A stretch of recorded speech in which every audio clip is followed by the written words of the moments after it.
Hi, I'm Jeff Foxworthy, and welcome to GameKeeper Podcast.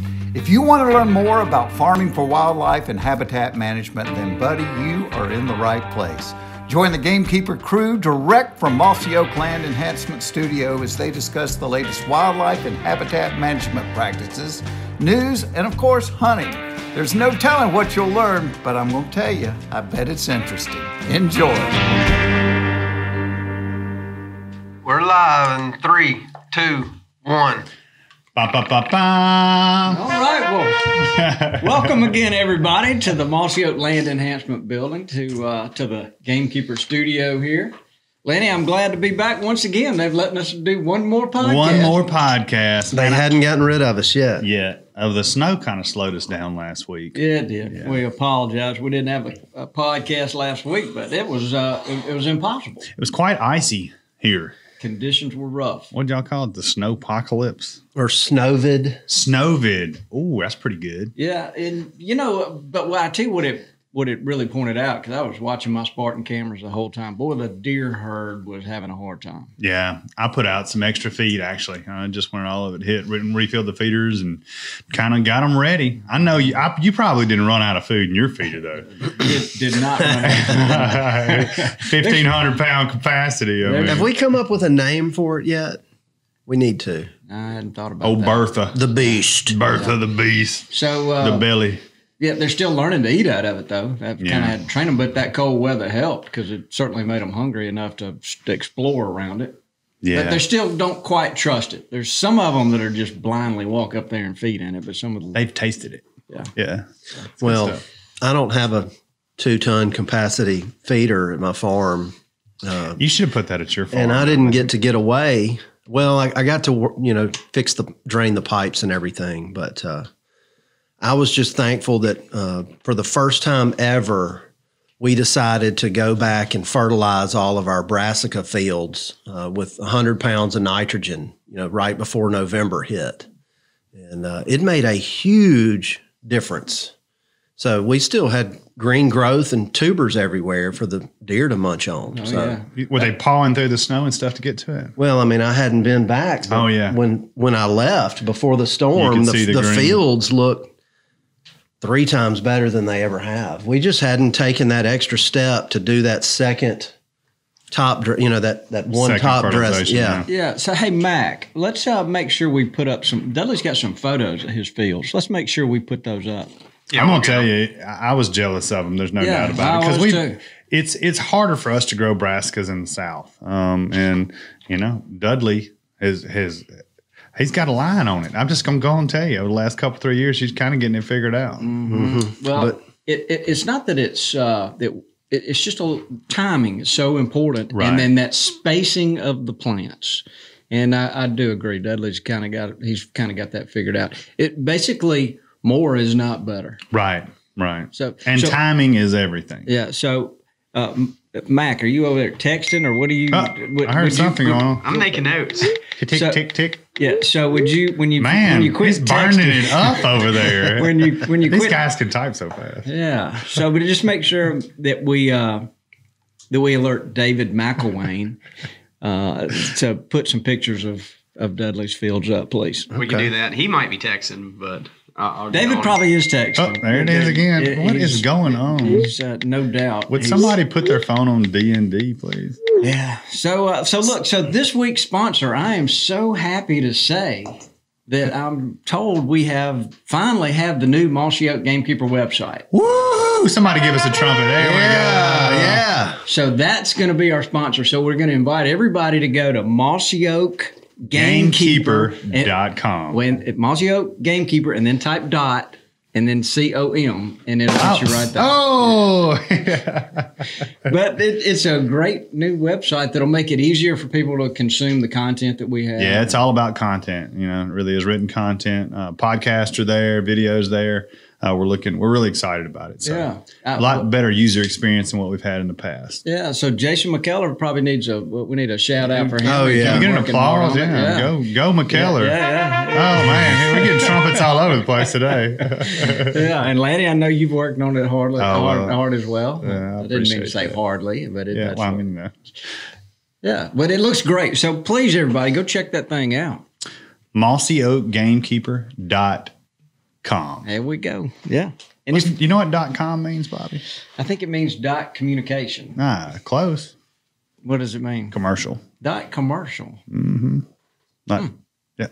So, So I'm excited about that. It's funny up. Yeah, we're excited about it too. So, y'all go check it out. Let us know what you think. Hit us up on social. Tell us whether you like it or not. Yeah. So there's not a lot of blood on the biologic right now in February, but I'm seeing some rabbit hunters and late squirrel hunters. Yeah. And I saw some fishermen. I saw Hawkins Mackey getting started. He got catching some redfish. Nice. Well, I tell you, right when that snow got out there, it was 75 yesterday. So it is. It's on the brain. Spring is on the brain here. Oh, they're gobbling. Yeah. Well, McElwain saw a couple strutting goblin yesterday. He wouldn't tell us where for some reason. Did he? And that's all right. Yeah. He's over there texting again. I guarantee he dropped a pen. Oh, there it is. Look at him. He's dropping pens everywhere. Well, he's the only single guy in here, so he's in the just crew. he. I don't know that he's paying attention to everything like he ought to. Leon, what's that thing called? I threatened to talk about his love life today, and he turned blood red. What's the app called? And he basically said, "No, please." Tumblr. Maybe that may be the one. He's pointing at me. So that's what he's no there. I don't know what Tumblr. I don't either. I'm way out of the game. Many decades out of the game, so I have no earthly idea. Well, I think we should all, should we look for David a girlfriend? Yeah, that's what we need to do. We should make an announcement about that. Maybe we should make. Could you put a little? What are those little personal ads in GameKeeper for him? We could do that. We could do personal. Single white male. Likes long walks in the woods. Yeah. Pina coladas. That's him. Flat brim hat. I'm a flat brimmer. Likes long walks. Yeah. Jacked up pickup trucks. Yeah. Got mud tires. Rarely shaves. Boat. He's over there like, would y'all please stop? All right. But back to blood on the biologic, I've been seeing a lot of predator control. Yeah, a lot of saving the poults going on. It seems to be kind of a movement. Yeah. I love it. That's good to People hear. are getting on board. I tell you, it's a hot topic of conversation. Mac and I were talking about it this morning, but there's no doubt a lot of the information that we're gathering, obviously points us towards predation, and we know that there are. It's not just one thing you can do. Oh yeah, it's a big picture. It's really shining a light on how if there is just one thing everybody could do, I think a lot of that focus needs to be on nest predators. It was pretty eye-opening a couple of weeks ago when Tim Cosby said how many critters he had caught on his 60 acres. Yeah, and that's a great example too. Like everybody's got to do it because once one predator moves out of another one's going to come in. And I think they move in faster than everybody realizes. Because I've heard people say think days and not weeks in terms of predators coming back in. And I'm not a scientist. I know a lot of scientists, but we got all these feeders running nonstop, and we're not only feeding deer and turkeys, we're feeding nest predators too. Yeah, that's true. Don't you had a few nest predators doing some gymnastic tricks on your feet? Doing chin ups. Yeah, they getting pumped up. They have a hard time with that one, but they do figure out a way. You could see them jumping, trying to get up on it. So Dudley, what are you eating there? Well, I'm not a Cajun, and I'm not French. I've always called it andouille. Cajun sausage. That's a new wild boar product that Vandy whooped up for us. Yeah, is that from the GameKeeper Butchery? That's from GameKeeper Butchery. So I think it's going to be available in a couple of weeks. We were just trying to get the right recipe and make sure it was pleasing to everybody's palate around here, Bobby. Well, how was it for you? It was delicious. All right. Yeah, and I like things to be spicy. Oh yeah. Yeah. You're kind of risque. Well, I guess you could say that. I do like things spicy. It'd be really good in some gumbo, but it's great by itself. Dudley loves just about. He's like Mikey. Whatever you slide down there in front of him, but he looks like he's enjoying that. I'm not a picky eater at all. Well, so before we get way down the road, what are we going to talk about today? Today is going to be an interesting conversation. We've got a guy coming in here that has been keeping records on gobbling turkeys, when they gobble, how they gobble, why they gobble, just all these different aspects. He's been keeping records on it for a long time, and he's really studied it. The guy's name's George Mayfield. You've met him. But so that's what we're going to talk about today, and try to learn a little bit about, that one vocalization, the gobble, but it can mean multiple things. Yeah, how, when, where, why it happens. I think I'm excited about it too. For one thing, George is as turkey as you can get. Yes, he is. I'm telling you, we've had the pleasure of having some property beside each other and running into each other. Is that a pleasure? Because I think it's a lot of worry. Well, I tell you what, he will make you hunt harder. There's no doubt about that. You don't give up near as easily if you know George is beside you. Yeah, I think about it way too much. I don't know if it's a pleasure or not. Yeah. But we're not going to dwell on that. We all have our So you're just throwing that out there. Well, it is an interesting subject, though, because, obviously we all spend a lot of time learning hen calls and being the hen, and we know the yelp and the cluck and all these different things. And then people, you've heard about, gobblers clucking, but not, and gobbling, but that's about it. But what's so interesting to me is the how, when, and where he is doing it will let you kind of give you some insight into kind of what his mood is for the day, and maybe give you some extra. That's exactly what we're going to talk about. Yeah. So we'll be able to ask him questions, and he knows a lot. Hasn't he isolated several different types of gobbles and kind of what they mean? I think so. He and I have had some in-depth conversations on the side of the road down in Sumter County, and I just wanted to recreate those because they are. I'm going to refer to my days of being an artist. He seems to have a unique style. Turkey hunting has evolved to where I'd say 90% of the people kind of follow the same style of hunting. And he's developed his own, and it works really well. Mm-hmm. I've been scrolling through this article that was in ESPN about him. No, he's and it's fascinating. Yeah. I can't wait to learn more. So before we bring him in, and we're bringing him into the guest chair, which we're now calling between two turkeys. That's right. Oh, I like so it. This is a special guest chair. I don't know how I got that in my head before you said it, but I saw that one coming. That extra testicle perception about that. Oh. All right. So before I've got a did you know? And Lanny, I wanted to ask you. Oh, is it my turn? Oh my goodness! Here we go. To see.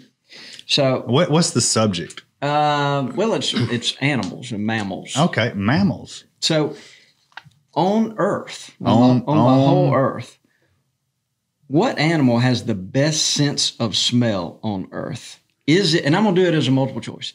Is it a white-tailed deer, B, an anteater, C, a badger, or D, a grizzly bear? Oh man. And I can get an answer from both of y'all. So, okay.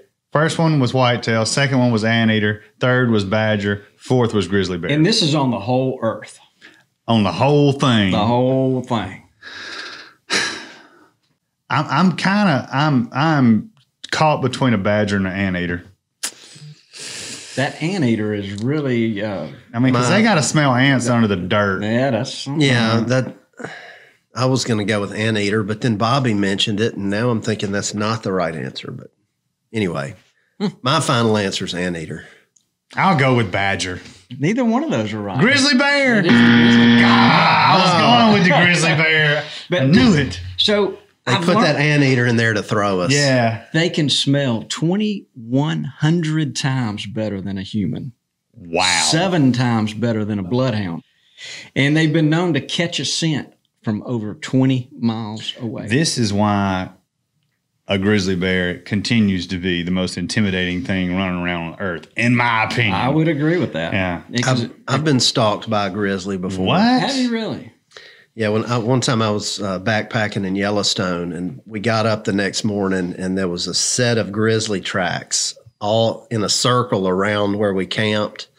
And then he went to where we hung our food in the tree and stood under that for a minute, and then we heard that he got into a camp of a bunch of Boy Scouts that didn't hang their food and ripped open all their backpacks And then he scratched on the ranger station door a few times and left. Just let him know he was there. Oh, my goodness. You know, these guys riding horses in to hunt in Alaska and British Columbia and places like that, or even, they're in the United States. Right. But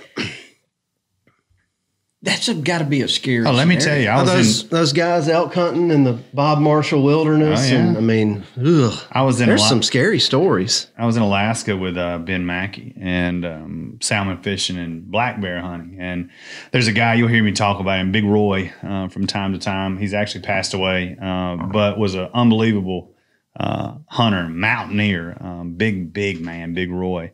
But Big Roy took me, bear hunting, and we were walking into the bear stand, and I looked up in a tree, and there was a bite mark out of the tree, like a bite mark. I said, "What bites trees?" He said, "Grizzly bears." I said, "Hey man, I don't know about all this. This is a bite out of a tree, 6 foot up in a tree." Oh my goodness. He said, "That's how they mark their territory." And I'm like, "Oh, this ain't good." So as tough as I am, I hung out in there, and he said, "Look, when you hear the boat coming, just walk out." It was a couple hundred yards, but I shouldn't be able to hear the boat. I heard the boat, and immediately I sat right there. Big Roy had to come in there and get me. Yeah. So when you heard the boat coming, you just... I stayed right there. I was like, he's coming here and getting me. Yeah.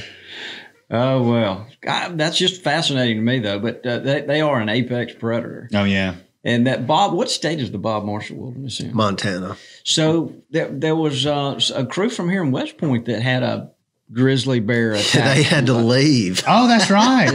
Yeah. Wasn't it John Paul? It was John Paul, sure did. Yeah, that's a scary scenario. I think they were elk hunting in Montana. A guy had a run-in with a grizzly, got out of the stand, walked through camp, and walked all the way to the truck. Said, "He's out of there."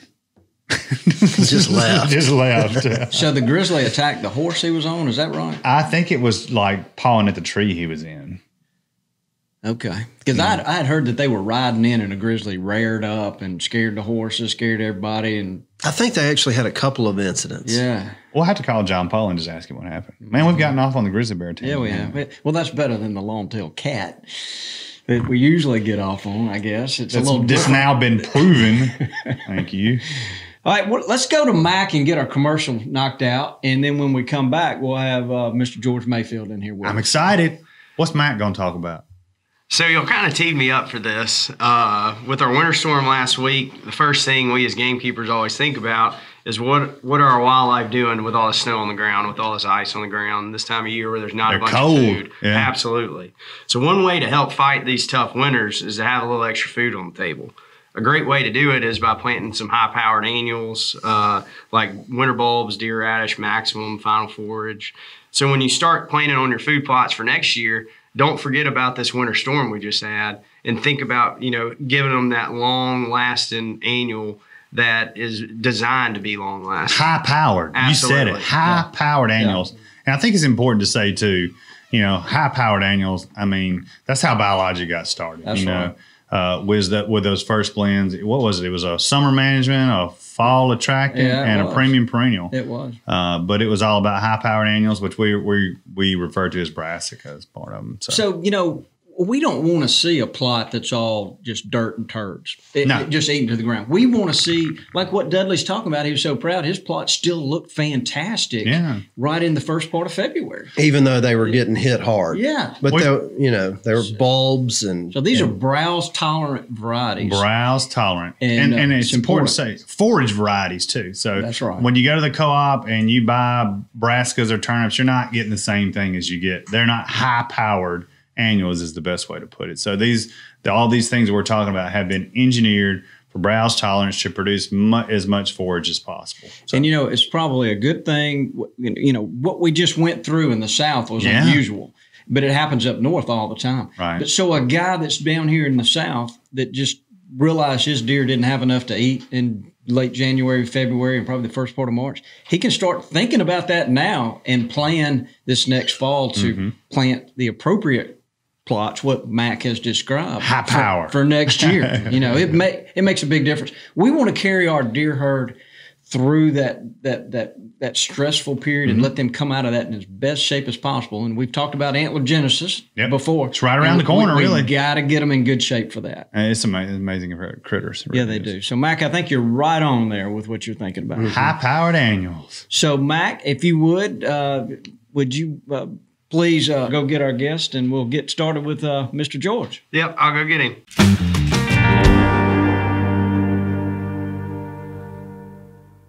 Here they come. There is the man. We're super excited for you to be here. That's the bottom line. We don't get to have in-studio guests as much as possible. So, and we are PC. We're politically correct here. Everybody's 6 feet apart. That's right. So, super stoked to have you here. Talk about our favorite subject. The wild turkey. The wild turkey. He's the first guest in the Between the Turkeys chair. That's right. Bobby kind of morphs the studio each week, depending on his mood. Yeah. So we like it this way. Well, I am honored. I'm pleased to be here, and I know most of you guys, so I'm very comfortable, and I'm ready to talk about the wild. And we like to talk about turkeys. Well, I was telling them, you and I have had some really deep discussions on the side of the road in Sumter County about turkeys. Tailgate talk. And I was wanting to replicate some of those. And what's fascinated me about you is how you've made your living in the woods for a number of years, running a lodge and guiding hunters and whatnot. But you've paid attention to what's going on out there, and you've made notes. And I think there's a lot to be learned from what you have learned. And I appreciate that. I spent my life in the woods, and as I was telling Lanny a while ago, when I started turkey hunting, it wasn't just for fun. I did it because that's the way I was feeding my family. And I really wasn't an experienced turkey hunter when I had the opportunity to start guiding. And that's a long story in itself. But so I had to catch on quick. And I didn't kill the first turkey. I was 21 years old before I killed my first turkey. So when I got out of graduate school, the Lord blessed me and gave me an opportunity to run a lodge that when the guy asked me, could I do it? I said, heck yeah. And there I was, Right. So turkey hunting has been a part of my life for 45 plus years now. Mm-hmm. And when you're put in a position that you feel like, you're responsible and you have to produce, then you do your homework. You do anything that you can to be successful. And I might have pushed the envelope a little hard back then. I always been a little aggressive in that regard. But I have been successful in learning about the wild turkey. Mm. And really, if you think back 40-something years, if you can, then there wasn't that much information out there about turkey hunting. There was a lot more about deer hunting. But if I hadn't have also been blessed to have met a fella that decided he was going to mentor me, then I probably would still be in the dark about them. Because there's a learning curve in turkey hunting, we all know, and for some people it's a lifetime, before they break out, right? And unfortunately, it's just more than likely because they don't have an opportunity to hunt that much. But somebody that gets to hunt a lot, like I did, and I was figuring up the other day, I hunted 45 days. A season for 45 years, plus you add on all the way to New York and 3 or 4 other states on average every year guiding. 90% of it was guiding. That's a lot of sitting to turkey. That's a lot of listening to turkey. That's so right. That begs the question for me. Before we get started down the rabbit hole we want to go down, I want to ask just one question. You don't have to go into a lot of detail. But where do you think the toughest turkeys are? What state? Tough in terms of killing them? Tough in terms of killing them. without a doubt, and my mentor told me this because he had hunted around a lot. By the way, when I refer to the king, that's my mentor. Okay. I never called him that to his face. Nobody ever did. But his name was Ben Ezel, and he was from Aliceville, Alabama. And he was running buddies with Ben Rogers Lee. And that should say a little bit about it. Right. And they was running buddies because they gave some of the first turkey calling seminars ever at Westervelt Lodge back in the 70s. So that goes way back. Sure. I mean, in other words, he was making a living, part-time living turkey hunting in the 70s. And I was blessed to have traveled with them to New York. And I don't know if you're familiar with a Gulf States Paper Corporation or not, but they're the ones that own Westervelt Lodge. But John Warner, who's now the honcho over at Gulf States, his dad, Mr. Jack, was back then was running Gulf States. But they were all up there at this guy's David Cole's camp in Belfast, New York. So I had the pleasure of hunting in a camp where my nickname was Opie. Opie. Opie, go fetch a beer, that kind of guy. I was a kid, but good gracious, what an education I got. So that really was what helped me get started more than anything else, was just being around people that knew the turkey better than anybody else, I believe, at that time. They're legends. There's no doubt about it. Yeah. So what region, what state? The king told me right off the get-go, if you can kill a turkey in Mississippi and Alabama, boy, you can kill a turkey anywhere. I believe that. I believe that. I do. Whole podcast there. Yeah, we want to go down that rabbit hole one day here. Yeah, we do. We got a couple off the wall theories we think that kind of contribute to that. So yeah. So what I wanted to start with is in one of our on the side of the road discussions, we talked about gobbling. And it's one vocalization, but depending on that bird's attitude, it can mean many different things. And you said some things to me that got my mind thinking, and it had to do with how you approach a turkey, and you're analyzing what you think he's thinking by the way he's gobbling. And I'd like for you to just kind of go into that a little bit. Well, I would be the last person to ever say that I know what a dang turkey's thinking. Yeah, that's a bold statement. Yeah. If I did, you might not want me to stay here. But, the objective is to kill that turkey. When you turkey hunting, you want to kill a turkey. And I'm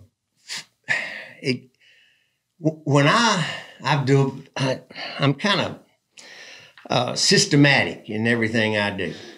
And when I first started, I wanted to develop strategies that were consistently effective. In other words, I couldn't come back and the story didn't really pay the bills. The dead turkey is what paid the bills and made folks come back and hunt.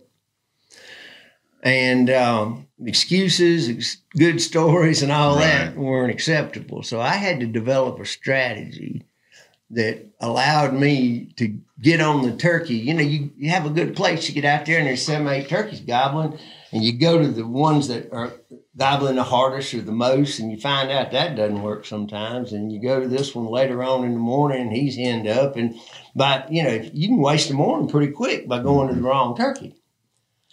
So I tried to listen for the clues that a turkey would give me through his gobbling that would allow me to avoid, I guess is the best way to put it, the turkeys that weren't killable at that time, that would be less likely to respond to my calling. That's really what it was all about. And it really, to be effective with this strategy, you had to back up and start February 1st after deer season. What I would do is we would run that deer camp for 77 days straight, Anybody that does that's ready to go to the woods. Mm-hmm. And I know what you mean. You know what I mean. Mm-hmm. You listen to 20 deer hunters a day whine and cry, and I mean, it's pretty tough. So I would go to the February woods when it was quiet and nobody was there. And on the pretty mornings, the turkeys would gobble.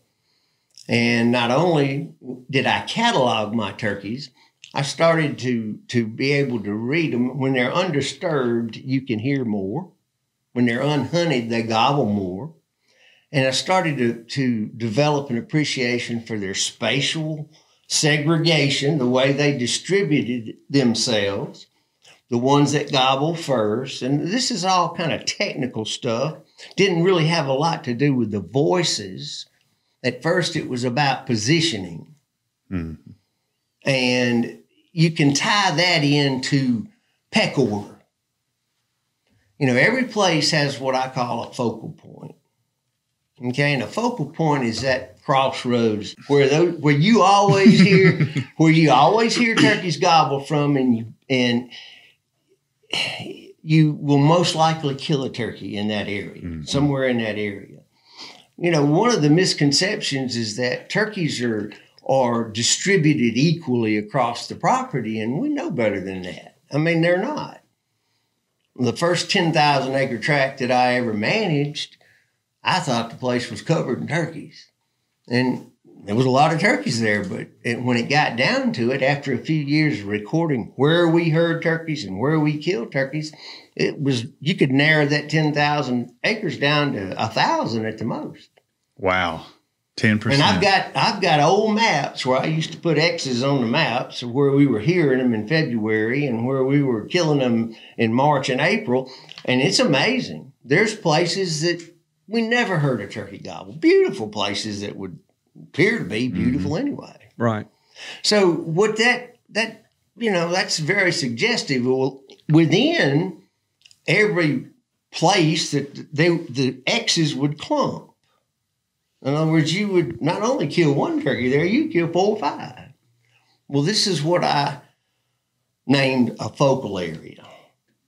So when you go out and listen and in February and you hear these turkeys gobble, within that focal area, you're starting to realize that there's the goblin gaggle. There's the group of 4 or 5 turkeys every year, not always the same turkeys by any means, but that's where they're going to gobble from, if they gobble at all.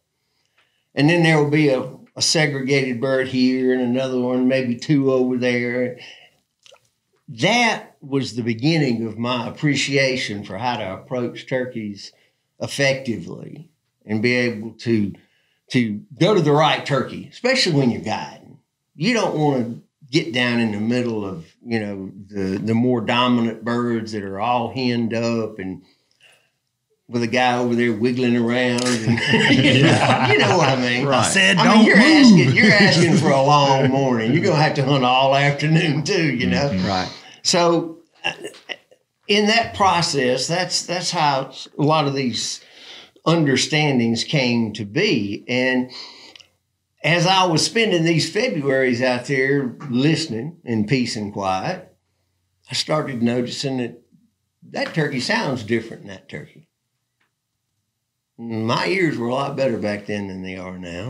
Too many dove hunts, probably, unprotected dove hunts, and pheasant hunts and stuff like that. But I started hearing variations in the gobble.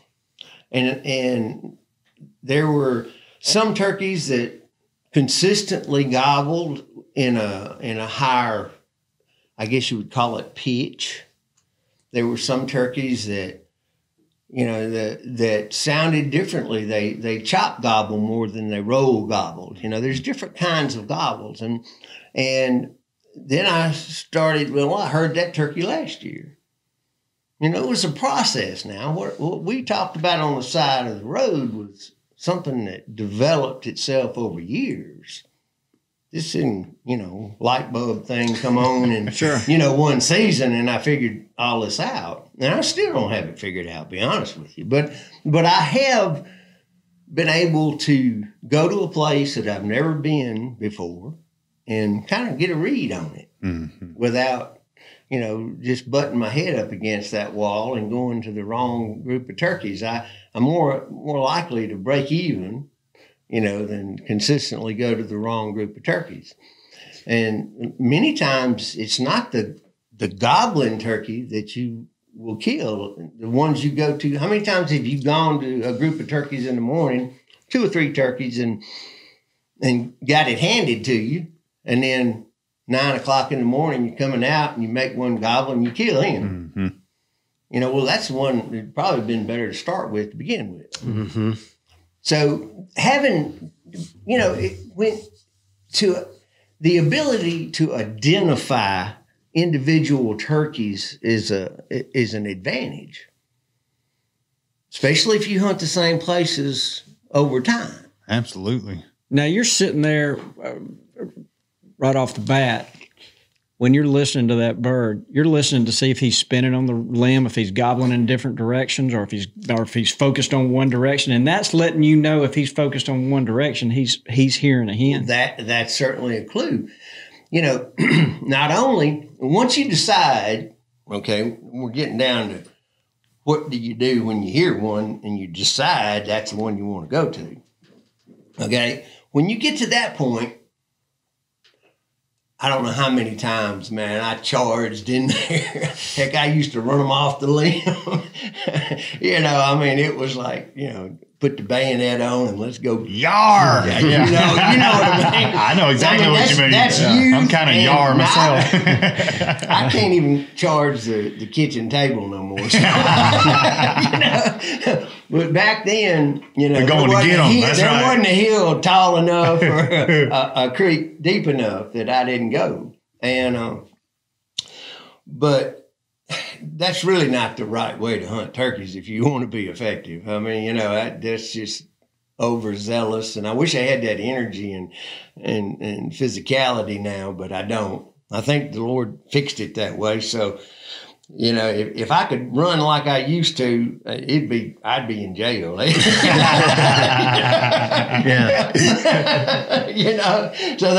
he takes away, he gives, and he takes away.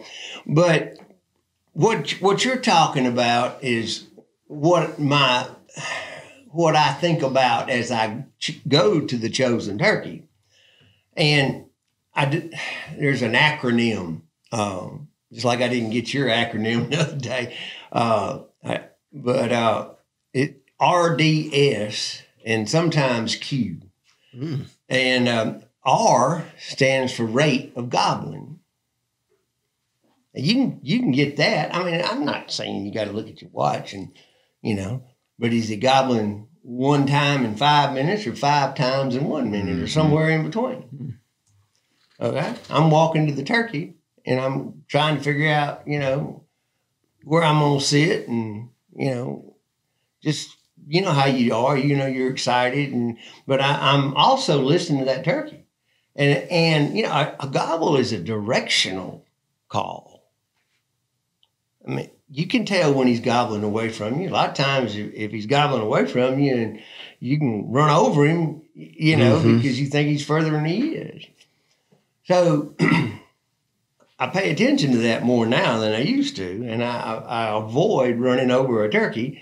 And I usually put an angle on it anyway, because I just do. It's just a habit.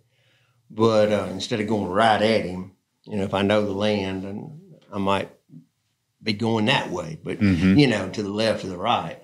But as I'm going to him, I want to get a read on is there a direction that he gobbles more often than not? Or is he just spin gobbling?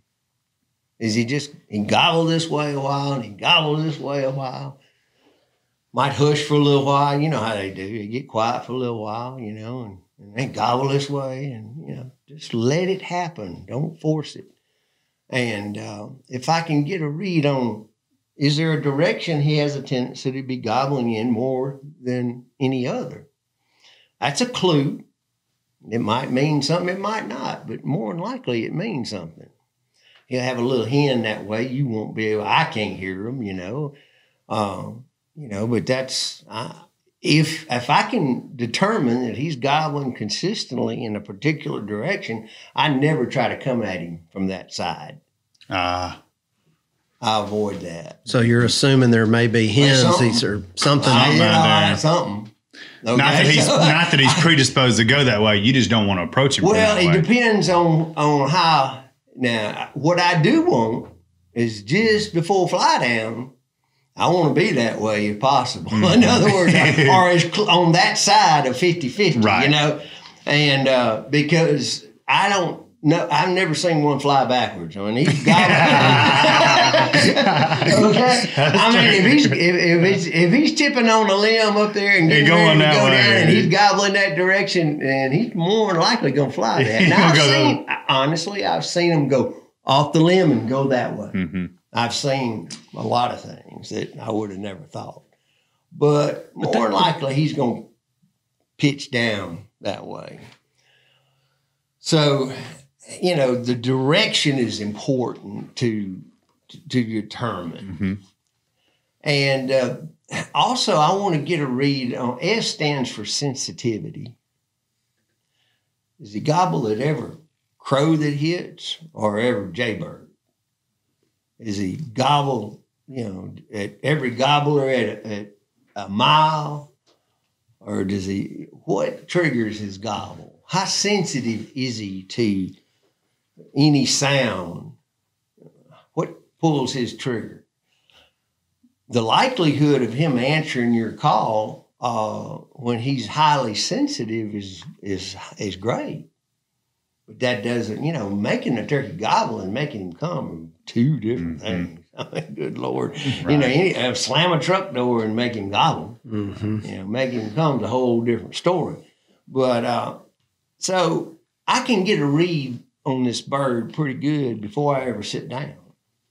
And honestly, I've gotten to the point now where I don't really sit down that quick. Mm-hmm. I've gotten myself into too many pinned positions. More early, it depends on the reproductive progression. Where are you in the reproductive progression? You know, how you hunt, and this goes back to having to be consistent in killing turkeys. What you do in 1st of March and what you do at the end of April, two different things. I mean, it's like you're hunting in a different world, mm-hmm. you know, and you are, environmentally speaking.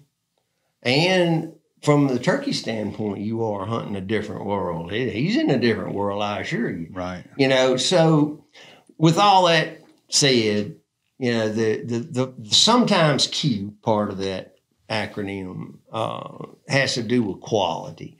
And that was just because I just couldn't come up with anything else. Quality refers to different types of gobbles.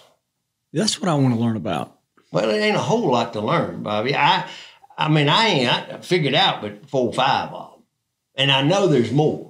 That'll be for you guys, you younger guys to figure out, you know. But seriously, it can be figured out. But there are different types of gobbles, and they do have, you know, I feel confident in my appreciation of them because I have interacted with these turkeys too many times and seen them in the process of making these gobbles and was witness to what their behavior was. So the roll gobble, that's a type gobble. And, you know, Lovett Williams, not me, I wish I could take credit for it, but Lovett Williams was way ahead of the game in describing, you know, the anatomy of a gobble. And basically it's 2 parts to it. And the first part is the attack part, which is a multi-frequency sound, that part, that transitions into a rhythmic tail. Chop, chop, chop, chop, chop, chop. Okay? Preston was here, we could get him to do one. He's probably out there somewhere. He's around here. He's around here somewhere. Atlanta can gobble. Give us a gobble. Give us a gobble. Mine's not. I mean, mine's just yours is a raw gobble though. I mean, there you go. You heard the tail. But the problem is, Mr. George, we'll be walking through the woods together, and I'll be, walking. And he's trying ready to be quiet, now. You got to wait till he's ready. And he'll be 15 yards behind me, and he'll do that. And I, start looking around. That's cruel. Heard him. Hey, y'all know by now as many years as we hunted together. You would mess with him every time. That's fun. That's why you hunt together. That makes a lot of sense, though. That what you're saying about that it is two parts. I've never thought about it that way till now. But it's like I don't know. Well, there's two parts to it, and the turkey gobbled. He just didn't pick it off the shelf and say, "That's how I'm gonna sound." Okay.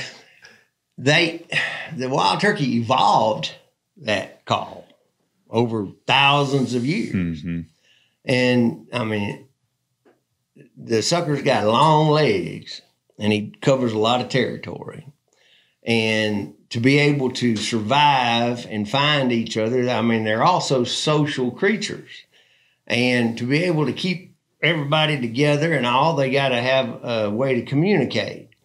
And especially in the reproductive season, they need to be able to find each other. So the attack part, it is best suited for penetrating many different type of acoustic habitats. Gotcha. Okay. That makes sense. That's what it does. I mean, you're going to hear that scowl, and regardless of whether it's leafed out or it's open timber or whatever. Now, it's not, he doesn't gobble for us. He gobbles for the hen or other gobblers. And for the hen's just like us. She's got 2 ears. She can hear a heck of a lot better than we can, but she's listening for the gobble too. And I always likened it to you're walking in the woods and you hear a shot, a single shot. And especially these days for me, I can't tell you which way. It's sort of like a gobble too. I can't tell you which way it really was. But if he gobbles again, I can peg him. Well, that's where that tail comes in. Because you've got this chop, chop, chop. It's like multiple gunshots, and the hen turns her head and pegs the position of the gobbler. Okay. That's how that evolved the way it did, in my opinion, and in Lovett Williams' opinion, and I believe it. Sounds good to me. And here's a little tidbit. You said something the other day about some secrets. Well, I ain't got no secrets. Okay. We got plenty of secrets. Well, not those kind of secrets. I ain't going to tell you those. But when I'm listening, I'll put it that way. When I'm listening and on up in the morning usually, and I hear a turkey gobble, and I can clearly hear the tail. Now, I'm talking about at a distance, 600, 800 yards. Oh, you just barely hear him for me on the ground. And I hear him. If I can hear that tail, I bet your butt he's in an open canopied area. If I hear it and I can't hear the tail, he's in a closed canopy area. And this day and time, you can whip out that cell phone and you can look that direction and you can go, he's in that clear cut. Now that's true. Versus the pine plantation. Yeah. That makes a lot of sense. It's true. It holds up. Never failed me. Good info. Okay, that's the only secret I got.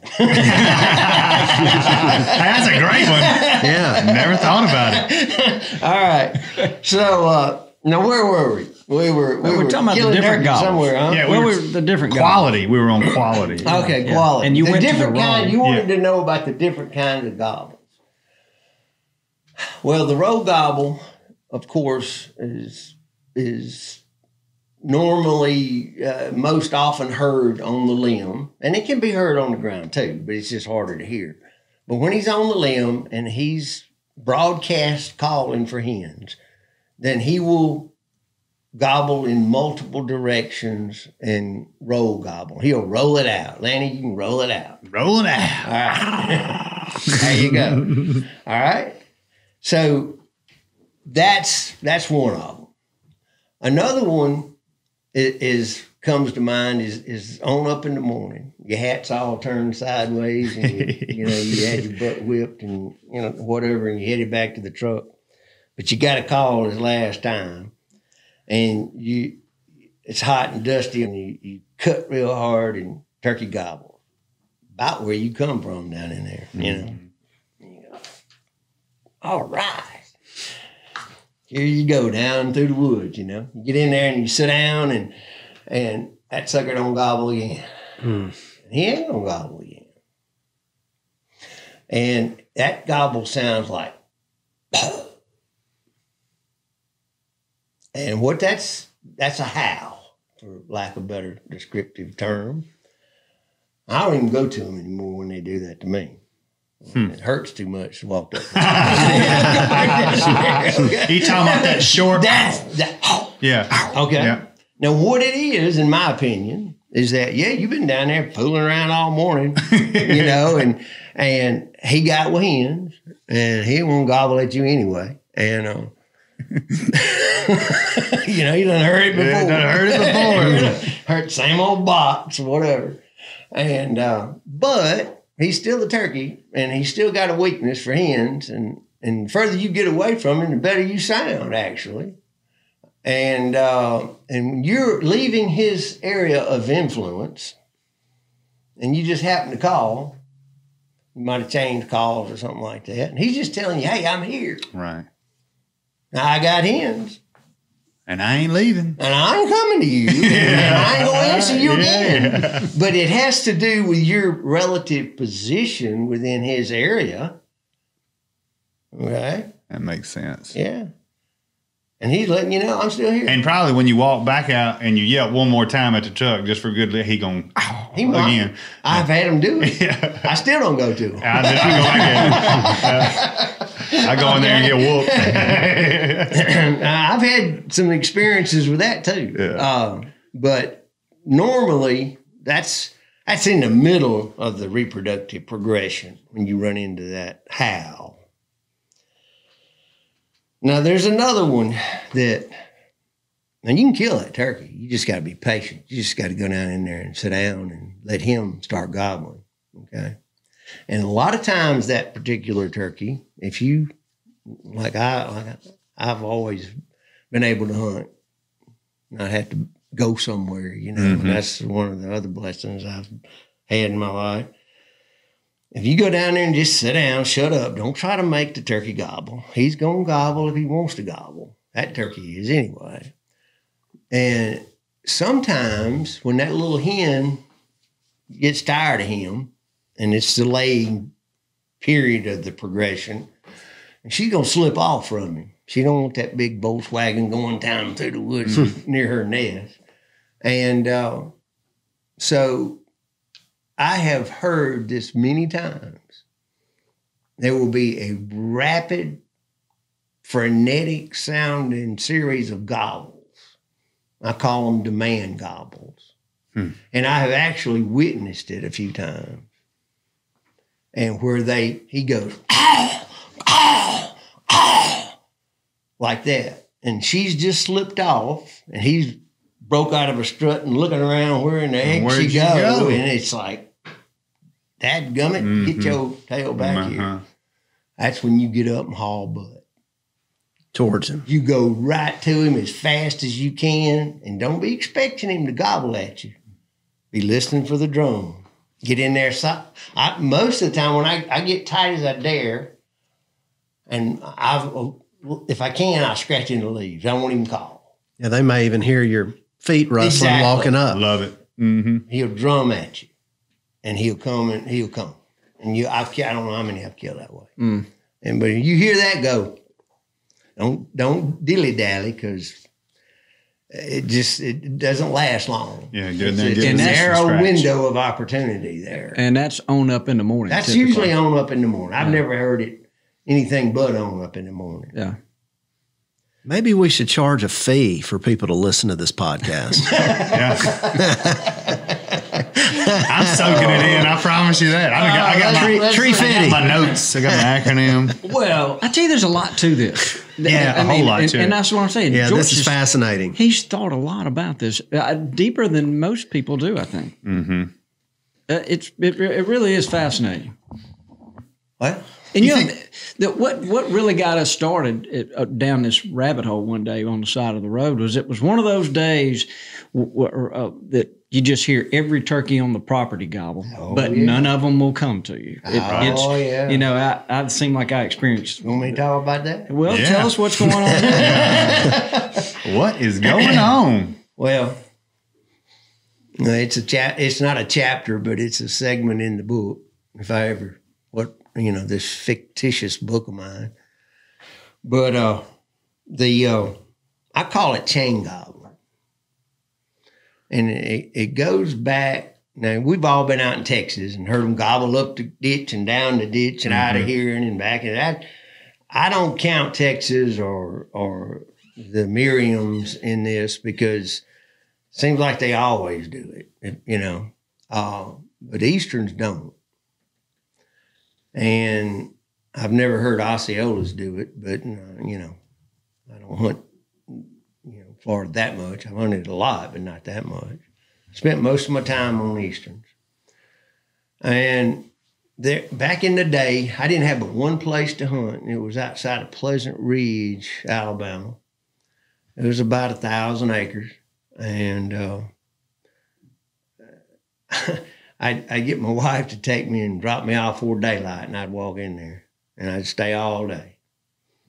And I was doing that in February. I was staying till she could get off work and come pick me up and just enjoying being there, And so season had opened, just opened, and I had consistently heard 5 turkeys from what I call a cedar break. So it was just a unique lime rock opening in the middle of a bunch of mixed pine, rolling hill, beautiful habitat, really. And it was before Reaganomics and our timber. Before all the CRP came in. Well, this is on ground that would never be put in CRP. Okay. This is in Redland Hill country out above on the east bank of the Sipsey River back in there, not in the prairie. Gotcha. But what happened when I mentioned Reaganomics, and he was one of my heroes, but not to inject any politics into this. But, it's all good. But timber prices got real high. Right. And because our economy was booming and therefore a lot of this beautiful habitat got whacked. Okay, that's what I meant by that. But anyway, I was in there and I'd been hearing consistently 5 turkeys and had them pretty well pegged. It was 2 together and one over here, and one way over there, and I was trying to name them, That's right. I kill this one first and I'll kill that one next, and all that. And there was one old turkey, and I didn't want to mess with him. I'd done that the year before and the year before. So I was avoiding him. And I got in there one morning, and the season was just open, and turkey gobbled, okay. And I started to him, another turkey gobbled right here. Stopped, and I'm in these cedars and the sage and, and all that. And another turkey gobble. Dang, man, they're gobbling early. Before it was over with, long story short, there were 17 turkeys gobbling. Wow.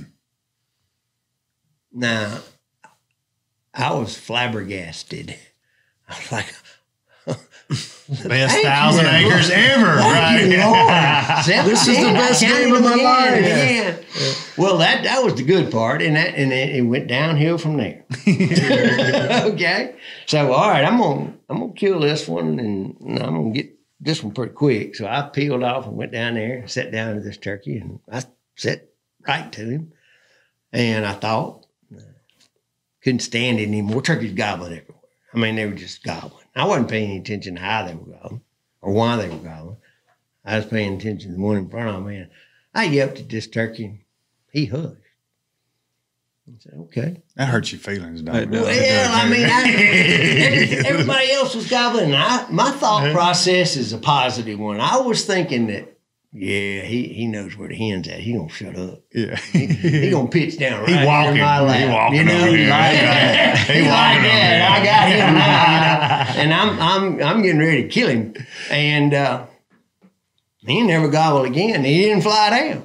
And these other turkeys are killing it, especially one right over here that opened up. So being impatient, I jumped up. Dang, maybe he saw me. I ran over there, and I got tight with that one. I said to him, I made the same mistake. I called at him. He shut up. And before it was over with that morning, I think I shut up most of them on that reed. All 17. No, I didn't shut them all up, but I shut up everyone on that ridge. No kidding now. I've been guilty of that. And I'm not that bad. Yeah. I mean, I'm bad, but I ain't that bad. And I'm going, and it just like... You talk about high-low roller coaster. Yeah. I didn't know what to think. What happened? What did I do? And yeah. All right, that's bad enough. That really leaves you in that dark place, like what you were talking about. You start questioning your calling ability. Exactly, man. I tell you what. As soon as the doors open at the store, you're there. You got a shopping cart. You're going down. I'm gonna get this one and that one. I got to change the stuff up. Switching my hat. I'm telling you, you know. And but anyway, not to be deterred. You know where I was standing the next morning, don't you? Yeah, I know where I'd be standing. So what's going on when all those birds are going? Well, let me tell you how I know this and that. I know more. There's more to the story, and then I'll try to explain it. Well, the next morning, I was standing in the Cedar Breaks. And I was fully expecting, I was ready to do battle. I had extra bullets. That's awesome. Right. We're going to get them all if we get a chance, and I'll make up for yesterday. And you know how many I heard? I'm going to say none. You're right. Wow. You're exactly right. Huh. Not one. I wonder why. Well, I wish I knew. But my theory is it's early in the reproductive progression. They're gobbling at each other. That's what they're doing. After the second or third time I experienced that, I started listening more to what makes them gobble. I know what doesn't make them gobble. That's a sound of a hen. They're gobbling at each other. And it's about territory, and it's about spatial segregation. It's about peck order. It's about all those kind of things that it gets a little misty and cloudy at times. It's in a constant state of flux. And did I ever see 17 gobblers there? No. I don't know if some of them, left. But within a few days, the old 5 or that might have been 1 or 2 more. We're in the mix there, gobbling again. And it didn't ever get to 17 again. So I believe that these experiences, I've had the same experience in Missouri. I've had the same experience in Wisconsin. I've had it multiple times in Alabama and Mississippi. And it always occurs early in the reproductive progression. And it's always the same. Don't call to him. He's going to shut up. Now, honestly, I've never tried gobbling back at him. I never had. A gobble tube is something you got in the box at the house. I mean, I've never. Yeah. I mean, I got one. Right. But I don't tote one. Right. And I can't gobble with my mouth. And I don't know if it'd help or not. It would be an interesting experiment. So what would you do in that situation if it were to happen again? You just kind of try to set up amongst them? Yeah, I would just shut up and get down in there and see if I could kill one, fly down. I mean, honestly, I don't know what they do. I mean, it's a mystery to me about what happens after that. I don't know. But I know it happens. And I've heard it. I was in Wisconsin one morning. Instead of hearing 17, we were hearing 30 plus. Couldn't count them all. And Tracy and I went back in there the next morning, and we didn't hear none. And I'm talking about a place, turkeys ain't tough like they are down here. I mean, you can kill a turkey up there in the highway. I mean, they're running across the road, you know. I mean, they're chasing the truck. So it's in places. But so that's what I call chain gobbling. And it's still a lot of mystery to it. So did we talk about the chop gobble? The chop gobble. No, we didn't mention the chop gobble. Some turkeys do it. Some turkeys don't. I don't, you know, I have used it to identify particular turkeys. Some turkeys have a tendency to only chop gobble. I mean, they try to roll it, but they just don't have it. And but as far as it having any particular meaning, I'm not sure that it does. I just think it's their style of gobbling. You will see that, you know, it kind of, let's back up a little bit and talk about the song. Very few people ever call the gobble the song of the wild turkey, but it is. And it is because it meets, according to ornithologists, it meets the criteria. You know, it's produced by the male, it's produced during the period of reproduction, and it's repeated multiple times early in the morning and late in the evening. And that's the criteria, you know, whether it's a warbler or a wild turkey, that's the criteria you need to meet to be considered a song. Well, all birds have variations in their song. And there's really, you have to back up another step or two and think about it like this. I mean, I'm looking at that turkey on the film there, and he's got a neat set of barring, but you know, that's like a fingerprint. Every one of them is a unique individual. I mean, we have a tendency to stereotype wild turkeys, I mean, everything for that matter. Right. And because it makes it easier to deal with the complexities. But that's a mistake when you're hunting a turkey.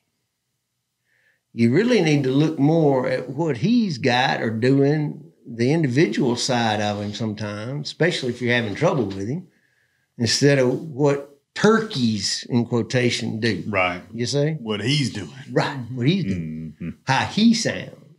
What pulls his trigger? Because that's the one you're trying to shoot.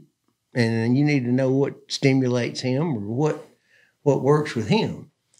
And so, you know, being able to differentiate, as I've said before, among these turkeys, between these turkeys is very important. And if you can identify one, then you have an idea of what range he's going to fly down and go that way. You know, they don't do that all season long, but right now that's the way he's going, you know. And if he did that the day before, 50-50 chance he'll do it again. Don't count on it, but you know, we all know that. Right.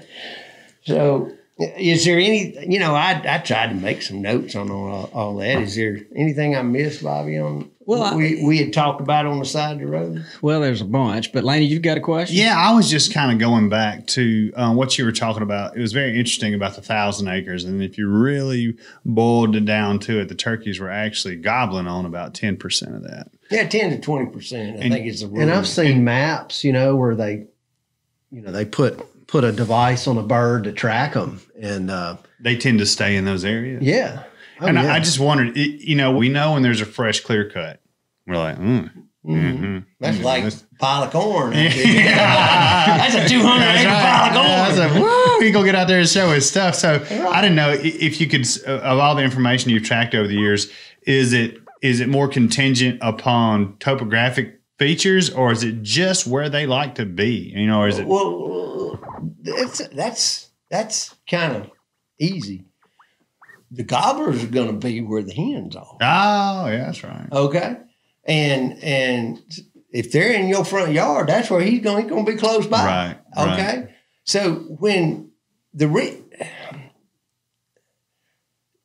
our turkey season in Alabama and Mississippi is a progression, as it is anywhere that turkeys exist. And it goes from winter to spring through spring, and it's in constant state of motion.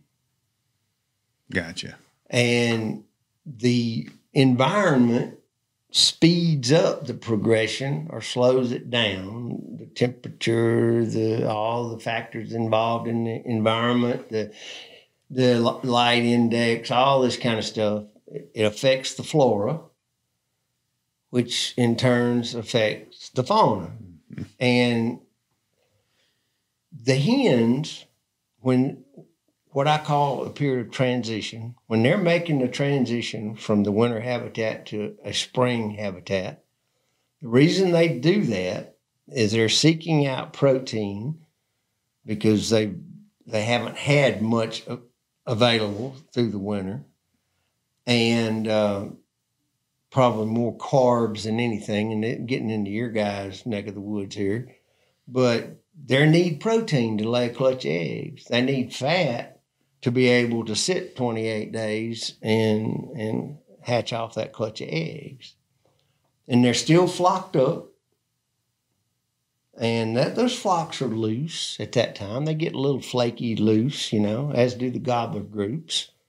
But they're going to make a transition. And when you have spring green up, they move to open canopied areas. And the gobblers follow them. The gobblers have been probably shadowing them since Christmas around here. In the neck of the woods, keep an eye on the girls, Wow, yeah. And pretty mornings they might even gobble a little bit, They've got this peck order thing going on, just like the hens raise cane in the wintertime too. It's peck order. Vocalizations. You can hear some of the best vocalizations you ever hear in turkeys in that time of the year. No doubt. Make me ashamed. I want to put my stuff up. Well, look, that makes total sense. Even even some of the stuff that Dr. Chamberlain was hitting on about, the health of the hen coming out of winter into the spring is so important for clutches too. Well, let me finish, and you reminded where I was going with that. Yes, sir. The reason that there's only a certain percentage of any given place holding turkeys is because most places are not homogeneous, except maybe for pine plantations. Right. And there's some pine plantations that are much more conducive to holding turkeys than others, and that's the 14 to 18-year-old pines that have been thinned and sunlight penetrates and you got a little green going in there and all that. But the whole concept is that the whole place isn't the same. And the hens seek out nesting habitat. And within that group of hens, there's always a best spot. And within that group, the alpha hen and her immediate subordinates, they will assume these areas.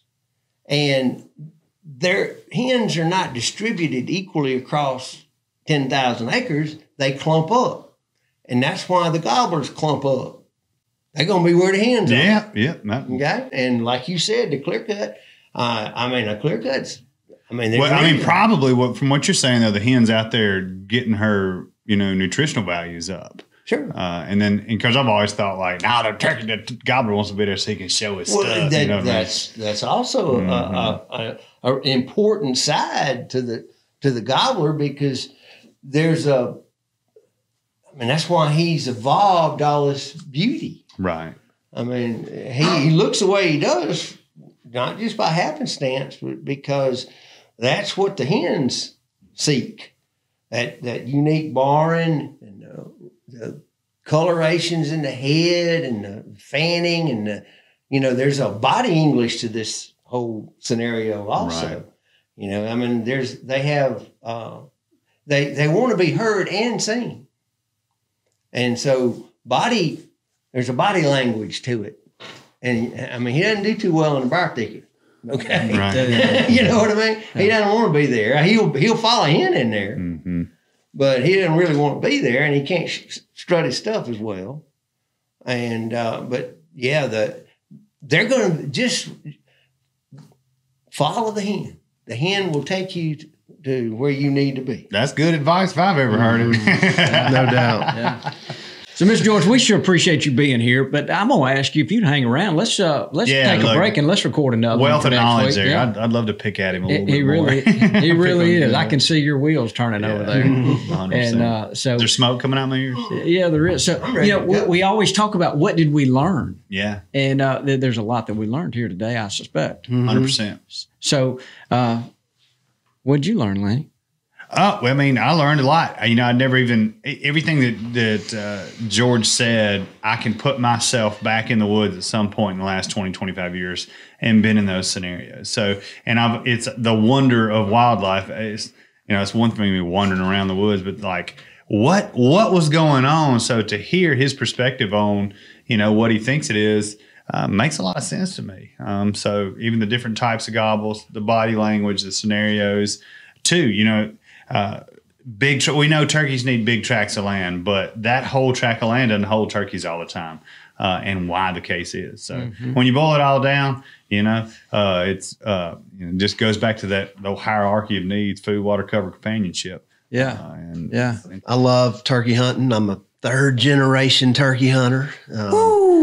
But I don't, honestly, I'm probably not as hardcore as a lot of people in this room. I'm thinking about fishing and trees. And a lot of times when I'm walking around in the turkey woods, I'm kind of looking at trees and not turkey hunting as much. But I'm fascinated with your comments about the directionality.